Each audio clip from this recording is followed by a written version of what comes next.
Yan. Shout out sa lahat ng tropa na hanggang ngayon nahihirapan pa rin ikabit yung parts na to. So ito yung rubber connector ng carburetor papuntang air cleaner mga boss. Marami kasing nahihirapan ikabit na ito.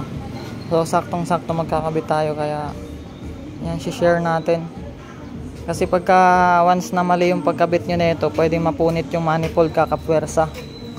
So yan mga idol, yan, kakabit natin dito sa DT.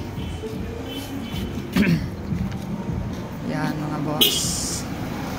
Kasi once na mali yung pwesto nyo dito nyo yung gaganyan, ipipilit nyo dyan, magaganon yung mauuga ng mauuga yung carburetor. Ang maapektuhan yan yung manifold, kaya kadalasan karamihang manifold bitak-bitak na.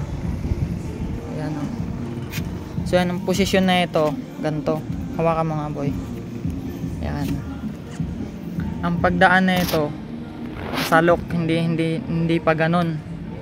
Dito sa ilalim lang yan mga boss. Yan. Yan. Yan, mula dito gaganyan nyo yan. Pag ganon sa ilalim nyo idadaan. Yan, diretso lang dyan. Yan o. Diba? Ganun lang kadali mga boss, may kabit na.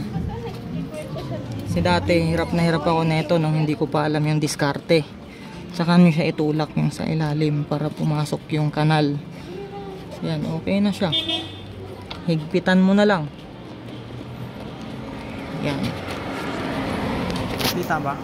Yan mga boss. Ganun lang kadali. Pailalim lang siya mga idol. Pag ganun siya, para hindi mapuwersa yung manifold.